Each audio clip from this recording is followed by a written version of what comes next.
Agent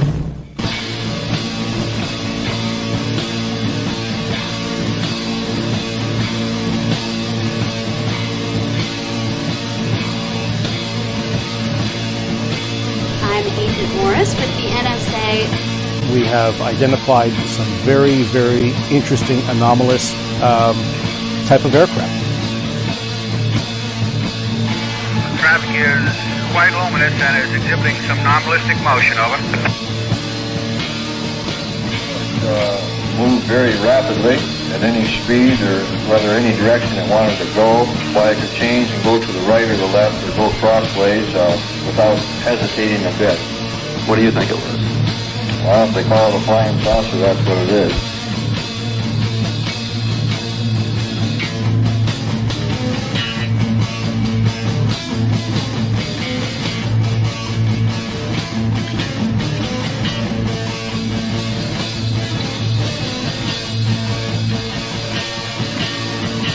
EWA 517, do you want to report a UFO? Over.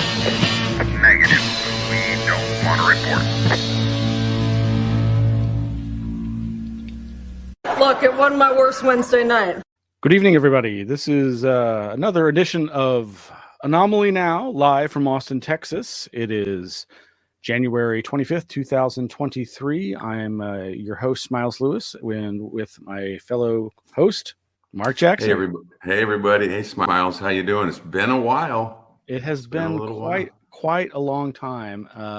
Trying to get back in the saddle here, as they say. Our last show, doing this weekly Anomaly-NOW, anomalous headline news roundup every Wednesday nights at 7 p.m. Central Standard Time. The last time was well over a year ago. Getting closer to 2 years. The last show was, in fact, back in April 7th, 2021. Man. And gosh, the world doesn't slow down. There's always so much going on, so much anomalous news in the headlines. Over the last year and a half or however long it's been, we have continued putting out fairly regular weekly email newsletters at the anomalyarchives.org website. This is the weekly news roundup show for the Anomaly Archives, a 501c3 nonprofit. Full name, Scientific Anomaly Institute, Anomaly Archives, headquartered here in Austin, Texas. Founded in 2003 by myself and several other near and dear friends who have served on the board of directors.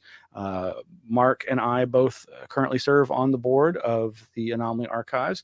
And it is our great pleasure to be with you again after such a long time. Mark, it's so good to see you. It has been a little while since we hung out.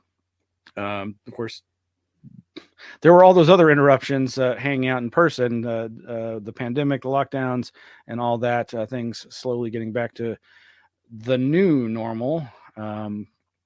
Whatever one wants to make of that, but it's certainly a pleasure to join you and to get the opportunity to discuss these subjects that are so near and dear to our hearts. That is how we met, was being introduced by mutual friend Robert Powell of the formerly of MUFON, then one of the founding members of SCU, Scientific Coalition for UAP Studies, if I'm getting the name correct. Who reached out and put us in contact back when the Anomaly Archives was at our last greatest location, downtown Austin on the interstate frontage road there on the north side of the river. Unfortunately, for those of you who've been following us, you know the sad tale of us losing our lease as part of the ripple effects of the pandemic. And ever since the snowpocalypse of February 2021, the Anomaly Archives collection of over 7,000 books, thousands of periodicals and paper files has unfortunately remained in storage, but we are working tirelessly to find a new location and to revive our operations. And in the meantime, as I say, the world does not slow down. Before we dive into so many of the things that have happened between now and then, we are planning on doing in the near future a kind of a retrospective year-end review that are always so popular for 2022. Recently went through our news headline archive and found a bunch of stuff, way too much stuff to cover completely, but we'll be at some point in the near future trying to cover the highlights of that. And but I did just want to say, on a personal level, part of the difficulties and challenges facing me personally that had largely led to my withdrawal from doing this show on a more regular basis was the circumstances surrounding all the challenges we're facing with the Anomaly Archives. But then in the September 2021, I lost my father to COVID, and it's been a long trek to overcome the grief associated with that. But it's we do the best we can. I also so want to raise a glass to my dad, whose birthday was just oh wait, it's my invisible glass. To my dad, who would have been 70 years old this Monday, January 23rd. Sadly, I also just heard yesterday that a friend who I'd known since the 1990s, Brian Gear, passed away. And he was a very amazing writer, an amazing storyteller, an amazing person. And I'm so thankful that he came back over from Poland, where he's been living the last many years, and visited all his friends and family here in Texas back in November. And we got to see each other, give some hugs, and tell more strange stories. And he went back to the other side of the pond and passed away peacefully yesterday. And at some point I'll be reposting. He recently did a micro memoir, one might say, called Brief and to the Point. And he put out about 30 plus chapters, giving, encapsulated versions of times in his life. And I was honored to be a part of one of those chapters, where he reflected on how we met and got to know each other. And he had some really nice, wonderful things to say about me, about my introducing him to some of the best UFO books he ever read. And he even included a list of those as a bibliography to that memoir. So thank you, Brian. But I know everybody has their own trials and tribulations to go through, and I wish everybody the best, and want us to all persevere through these challenges. So, and if I may, Miles, it's just like everybody to know that without the strong leadership and vision of Smiles through the last year and a half, the archives has been, on the ragged edge, so to speak. But we made it through due to strong volunteer work and really strong board members. We recently added some board members, so we're turning the corner, and we made it. We made it through, and the future looks bright for the archives. And I think tonight's show is kind of a way to demonstrate the strength that the archives have shown over the last year and a half, almost 2 years, as you pointed out. So thank you, Miles. Well, thank you, Mark. It's a pleasure to serve with friends who share these interests and who want to preserve anomalous history. The mission and goals of this nonprofit charity are the preservation of materials that involve the seeking of truth about these strange phenomena, whether it be the nature of human consciousness, parapsychological phenomena, psi, ESP, clairvoyance, psychic remote viewing, that sort of thing, dreams, telepathy, to the ideas surrounding all the different theories for explaining things like UFOs, UAP, unidentified fantastic observations, or unassimilated fantastic observations, as I like to call them, or unidentified aerial phenomena, as the more recent popular acronym likes to describe them. And that's really going to be the focus of a lot of our discussion tonight, of course, because for the last several years, ever since December of 2017, when Tom DeLonge went public with Lou Elizondo, Hal Puthoff, Jim Simivan, and Chris Mellon, and so many others, about the program that Lou Elizondo had been a part of, and the subsequent revelations about the nature of OSAP and ATIP, ATIP being a nickname for OSAP, and the true nature of OSAP being perhaps more about investigating poltergeist-like phenomena at Skinwalker Ranch as opposed to UFOs and UAP, as we've been led to believe. But that's part of the controversy and dialogue back and forth about the true nature of that. But what has resulted from this? Well, all along, Tom DeLonge has said that his goal was to bring about whistleblower protections so that all the secret information that's been squirreled away for our best intentions and protections of national security can be finally revealed, and the technological developments rolled out, and the amazing information be a spark for the imagination and creative forms of infotainment. Well, a lot has happened since then, if you've been following along. Yes, it has. And some folks have left To the Stars Academy, DeLonge's organization, and gone on to their own efforts. It's sometimes really hard to keep track of what the heck's going on without a scorecard, but we certainly have been following right along, even though, as you may have detected in some of my current and past commentaries, some skepticism about the true nature of what is really going on with this big government sea change in the acknowledgement of these anomalous aerial phenomena. So, and one thing too, Miles, I think, and maybe we'll touch on this a little later in the show, there's a very prominent physicist today by the name of Eric Weinstein. He's famous for unified geometric theory of physics.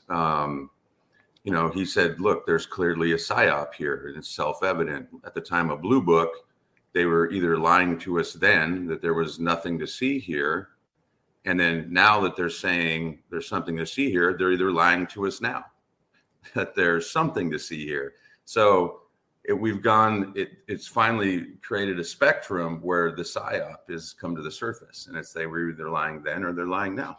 It's pretty straightforward. Yeah, and I'd say it's the whole thing of, are their lips moving? Yeah, they were moving right? Then, and they're moving now. Wrong.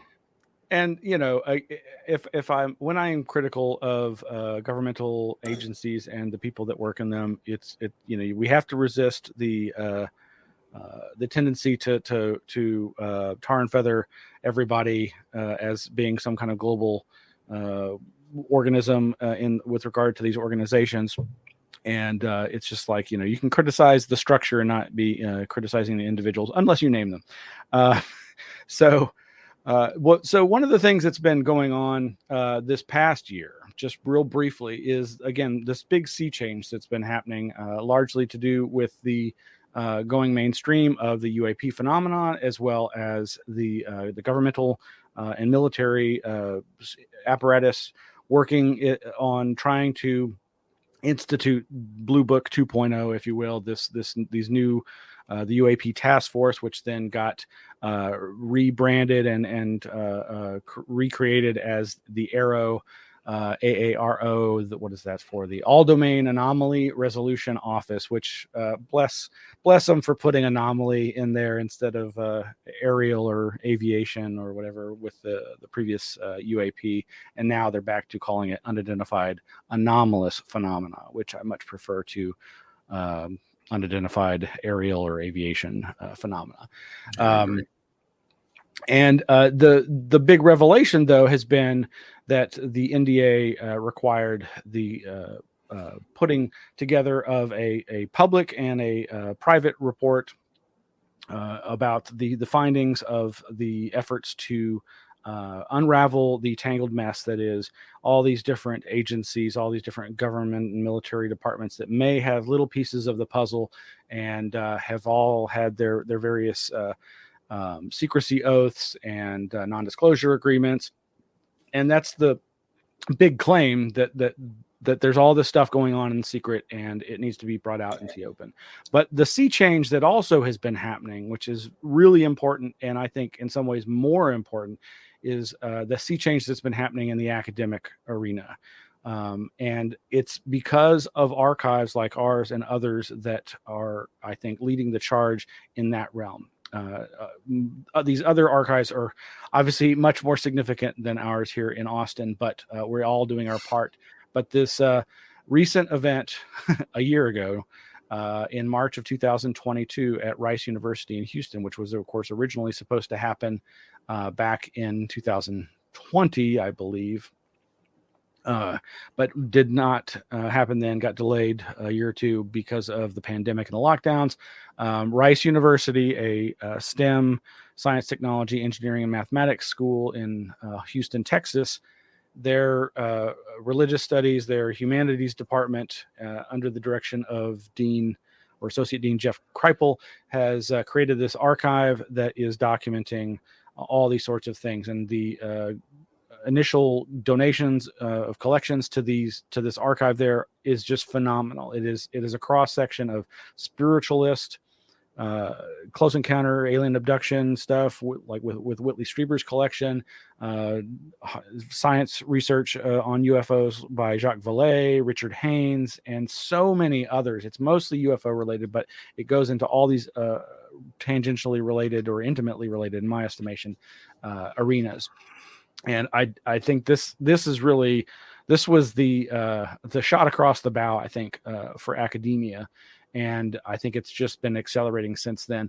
And then just a few months ago, just as I was honored to be a guest at the inaugural first annual Texas UFO conference in Jefferson, Texas. Oh no, my green screen is messing it all up.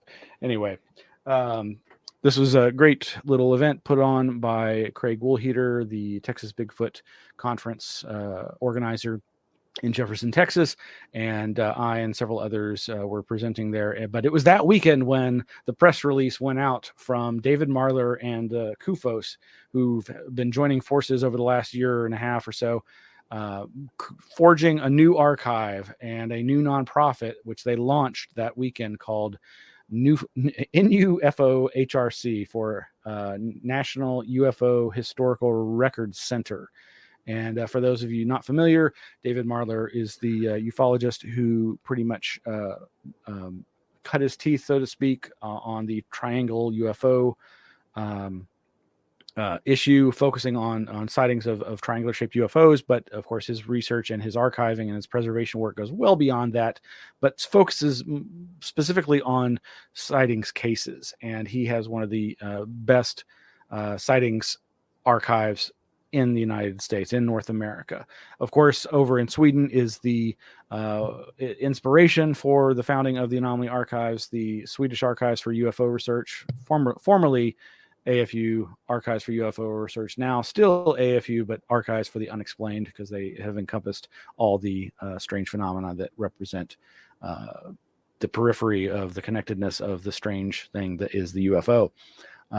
And at that Rice event, we got to meet Klaus Svahn from there. So, what was that, Mark? And Miles, I just think that let's not get it lost in the narrative here that just everybody that's watching tonight understand the importance of the work that Smiles has championed for so long, and why we're doing what we're doing tonight.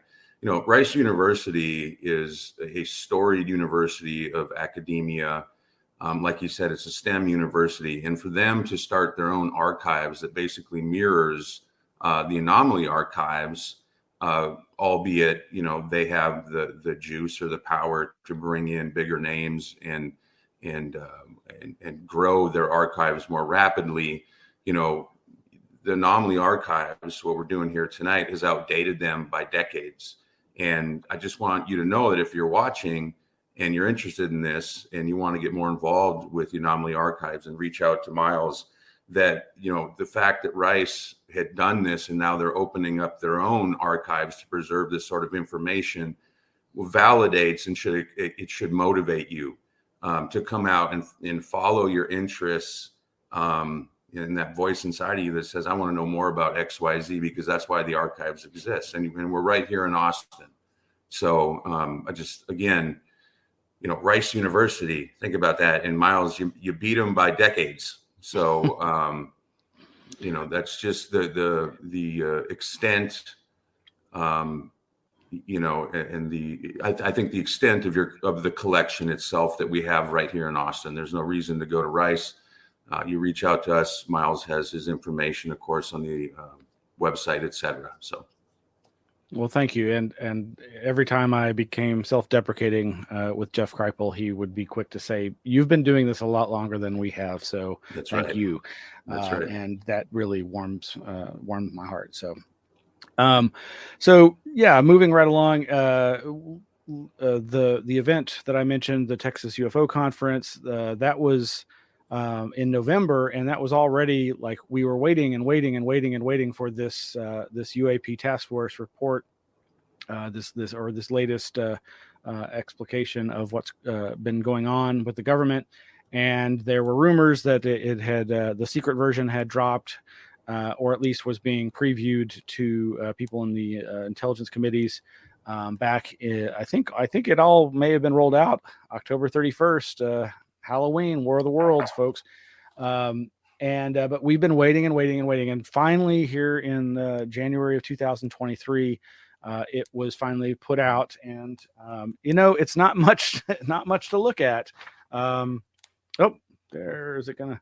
Yep, it's only about 12 pages, folks, and it's really an initial foray into what you would expect, just saying, hey, we found a few hundred more reports. This has fueled news reports saying that UFO sightings have increased, when in fact what they really should be saying is, if anything, military UFO sightings reports are more prevalent than they were before. As far as like UFO sightings in general, that's a whole other metric.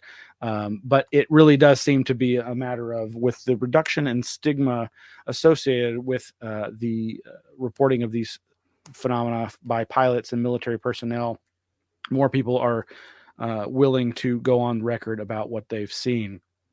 And unsurprisingly, the report mostly trashes the bulk of sightings, much in the same way that we've always said for decades and decades and decades, that 80+%, if nay 90+% of UFO reports are of mundane objects that just are misidentifications by unskilled observers.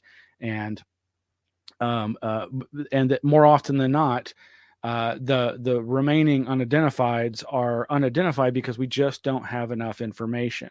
Now, the whole thing about this process with the military and the government is they have access to the best equipment, hypothetically. They have access to many more types of sensors, satellites, and military tech that could hypothetically detect and record this information. And so that's where we're waiting to get some real meat. Whereas so far what's been dribbled out as a result of the efforts of these activists and former government insiders is dubious at best, in my estimation. I know a lot of folks really get excited about those 3 Navy UAP UFO videos, but certainly the testimony is more interesting than the video evidence in those cases. But that's really like, again, there is no one case that like should be put. You shouldn't hang your hat on for like, that's the one that's going to prove it all true. But anyway, so the bill has came out, and there's been a lot of interesting news coverage about this bill and the defense bill.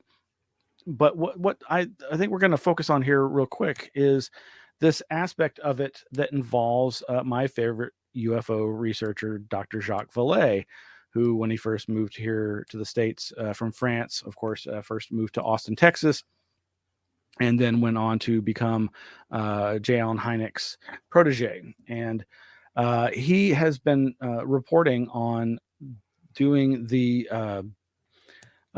he released his book Trinity, The Best Kept Secret, not too long ago. And in fact,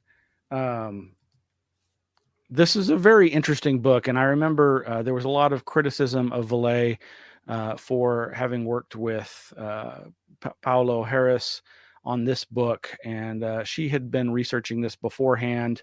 And when he realized that she had already done a lot of the research, he joined forces with her, and they put out this book. And there's now a new revised version with a very different red cover. I prefer this original cover, but the new book has a little bit extra information about one of the other alleged witnesses. But in a nutshell, this case goes all the way back to 1945, I believe, about a week after the Trinity bomb test there in New Mexico. And this all revolves around some children who were active workers on their family's ranch there near San Antonio, New Mexico. Not San Antonio, Texas, as some news reports have misattributed the location. But this is very close by to Alamogordo, and also to Roswell, and also to Socorro, where another similarly shaped object was reported, of course, a few decades later. And the case involves these kids witnessing, hearing the crash of something that apparently hit a nearby military or aviation radio tower, and then crashed into the ground. And they went out to investigate and claimed to have seen insect-like beings inside and outside of the craft. And the story unfolds over the course of several days. And there are a lot of people who just think that this is lunacy and not a good case, whereas Vallee is really hanging his hat on it.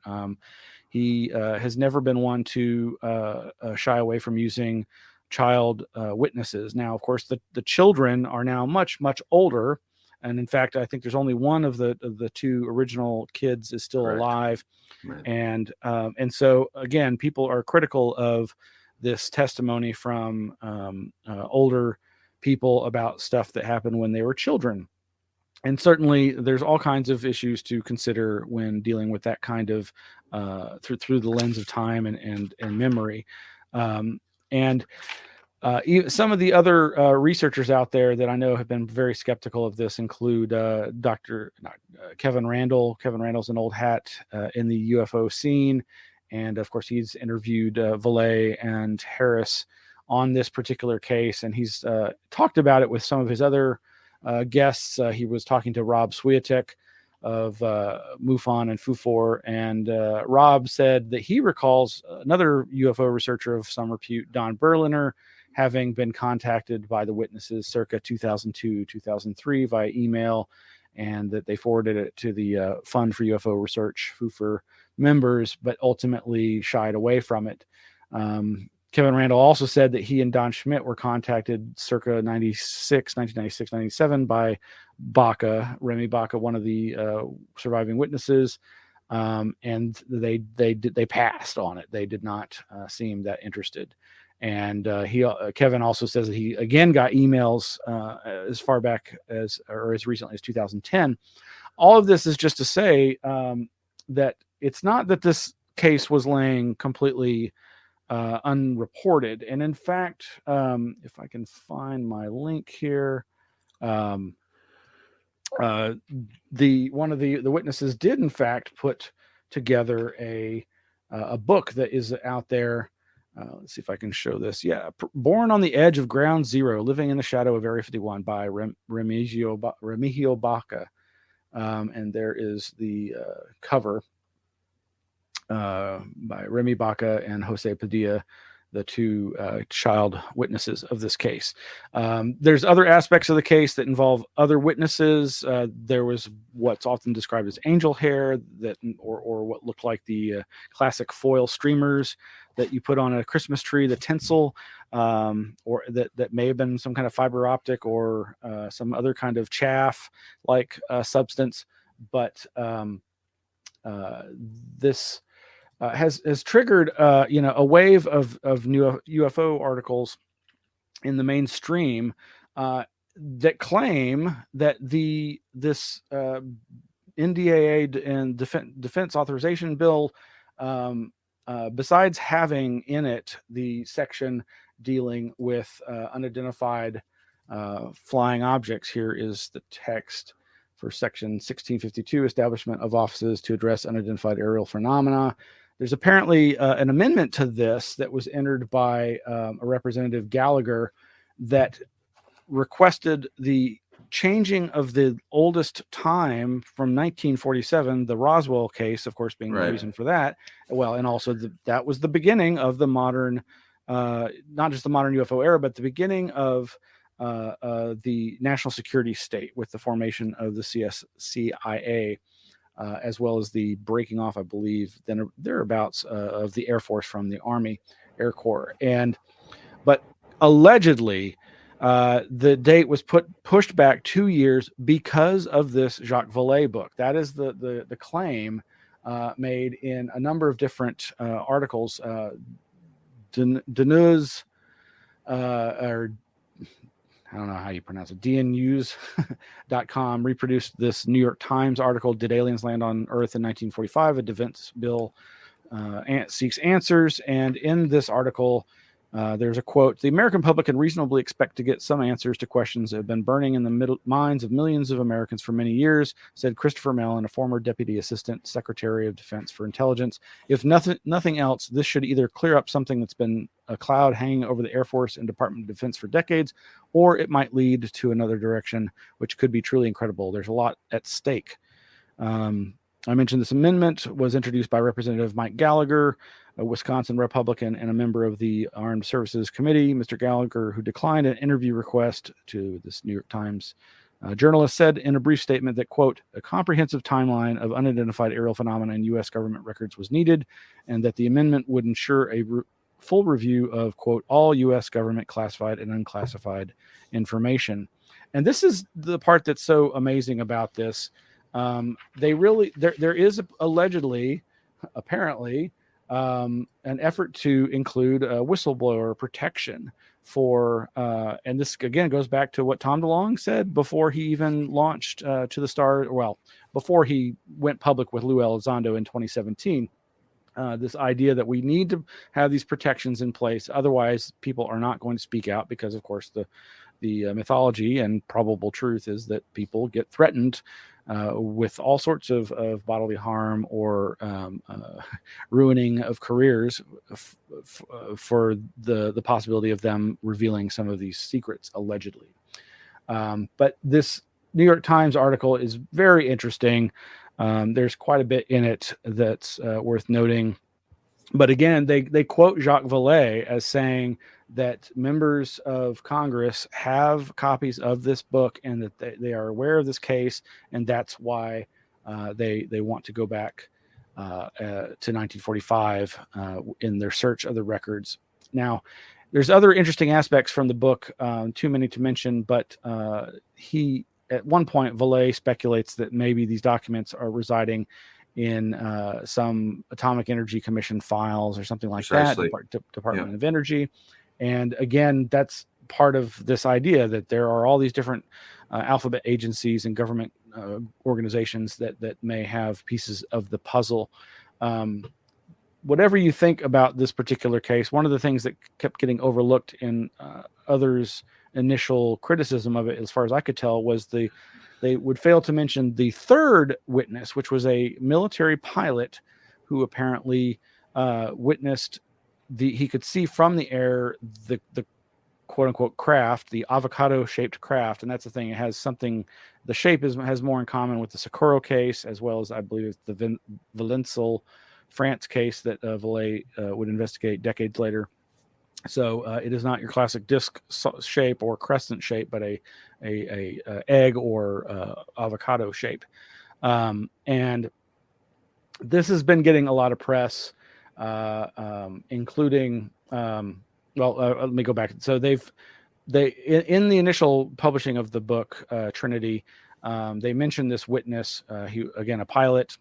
And they found the records indicating that he did report what he saw, which is apparently what led to the military moving into the area, cordoning it off and securing the craft and taking it away. But before that happened, these kids got up close, supposedly stole something from inside the craft.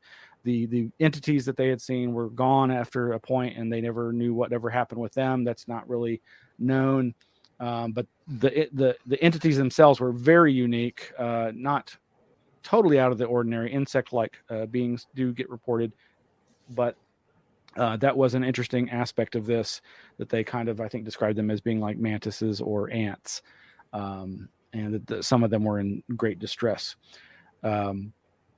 But this aviation witness, I think they've expanded in the new Vallee Harris reprint of Best Kept Secret Trinity, expound more on that witness. Now, that witness is no longer alive, and I've only recently discovered that I think they were relying on the witness's son, who relayed his father's testimony to the best of his memory.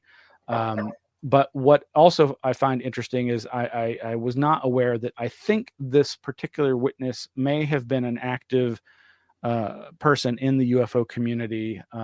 His name is spelled a couple of different ways, Brothy, but I think it's Brophy, Brophy. And when I was searching my files, I found an old Filer's files.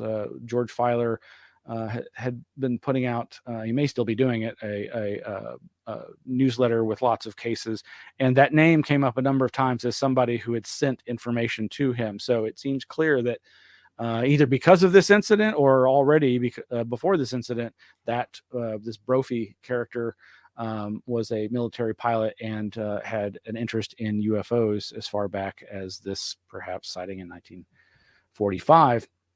But as I say, this has gone on to be featured in many different news articles besides the New York Times. The Daily Mail covered it, and the Daily Star did a much smaller version where they're the ones that said San Antonio, Texas instead of San Antonio, New Mexico. But even old Tucker Carlson over at Fox News has gotten onto this story, and he had on the quote unquote UK's X-Files guy, Nick Pope. And he talks about this case. I'm not going to play the audio, but whatever you think of Tucker Carlson, he has been covering this subject, unlike a lot of other mainstream people out there. And I guess not to be too down on old Nick Pope, but it's no surprise that he ends up being the one on there just kind of parroting what Tucker's saying and not adding anything new to the discussion. But it's only a 3-minute piece, so you can make of it what you will, and we'll post the link there in the show notes. Here is them later talking about it, and the Roswell before Roswell, as it's being called. The reset, Yeah. There's things about this case or about this, what's come to light, too, Miles, is really interesting, is that, before Vallee came out with this book, as you mentioned, by the way, this case was being, researched before Vallee got involved. But, Roswell's July 1947 in the Trinity, which is a town actually in New Mexico, that was in July of 1945. So this is 2 years previous. And as you pointed out, the big difference here is that this is an avocado-shaped craft, according to the children. And as you said, this third witness and a variety of other people, and this is 2 years before, famously Kenneth Arnold would come in and coin the phrase flying saucer.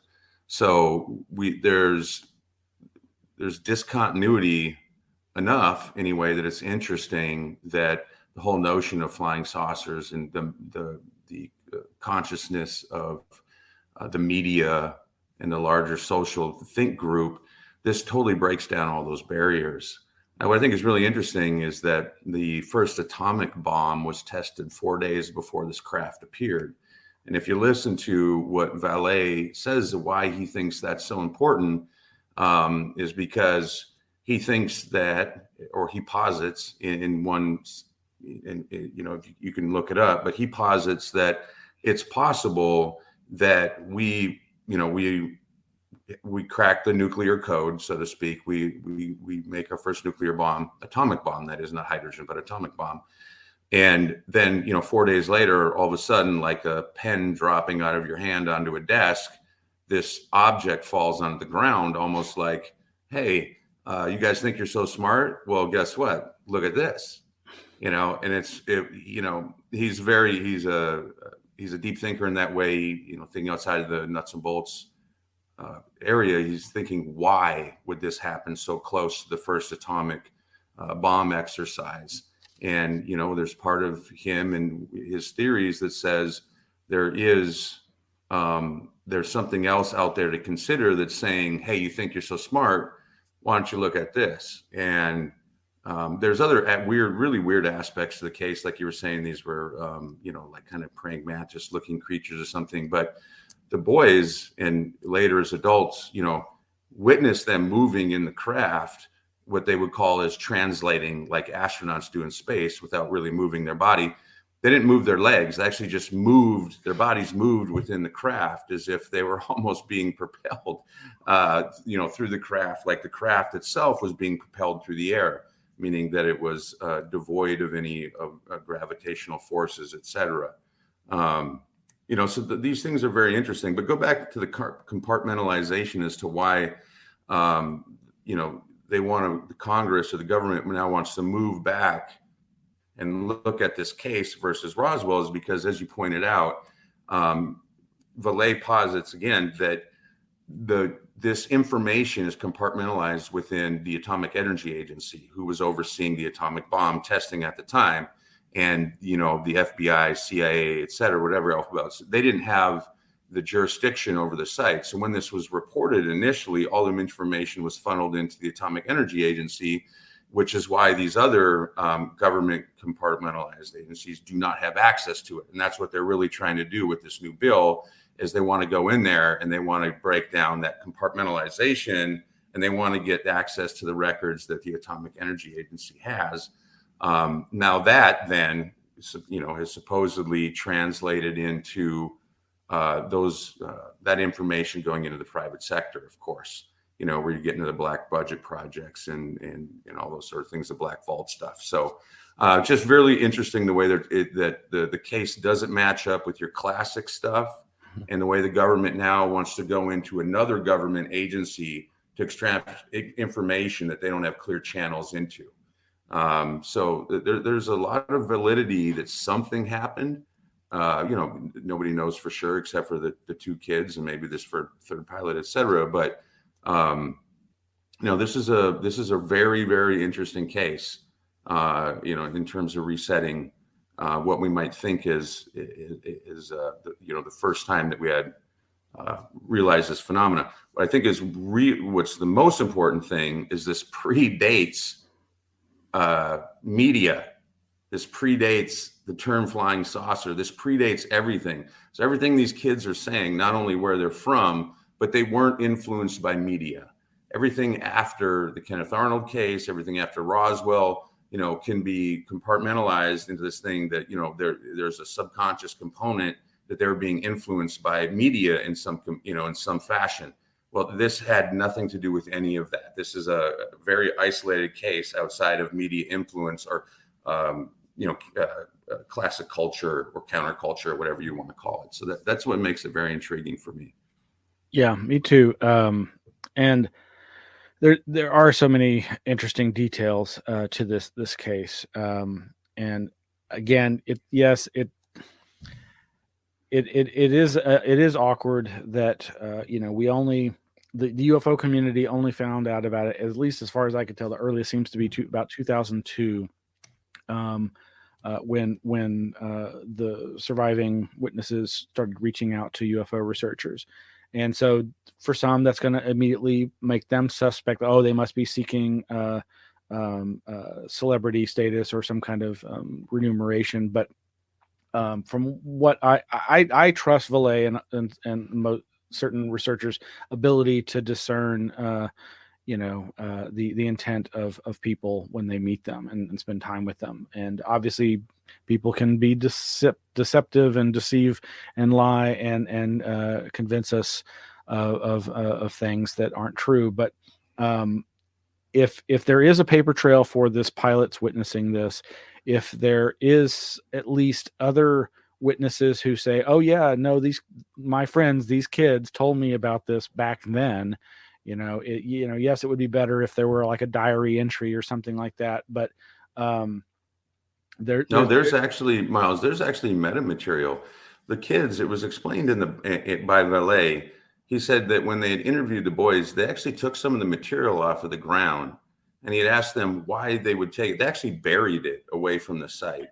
And he asked them why they'd done that. And they said it was very similar to this very simple notion as when they were children, that always take an ornament off of the tree to kind of like memorialize the event. And it had such an impact on them that they wanted a souvenir, so to speak, from the event. So supposedly out there is metamaterial that someone is in possession of that was eventually dug up that these kids had buried for many years. Yeah. And they'd taken it from the craft. At least that is one of the legends that came out of the Trinity, story. Yeah, there's a couple of different pieces of material that are described in the book. There's the bracket that they say they removed from the inside of the craft, which has more or less been determined to be a mundane human created object, which, the supposition is, well, maybe it was the army men who had put it in there as they were securing it, because the kids kept going back at, the army personnel were there on multiple days, I think over the course of about a week at least. And so the kids kept going back and they would observe the army men, and then the army men would leave, and then they'd go and mess around and get these pieces of material. And yes, another strange part of the story is them hiding some of the material in the floorboards of one of the other houses. Mm-hmm. And another person, I believe, having a claim of a very strange encounter with some other entities that came asking about the material and scared the bejesus out of this witness, who didn't know anything about the material that was in fact there in the floorboards allegedly.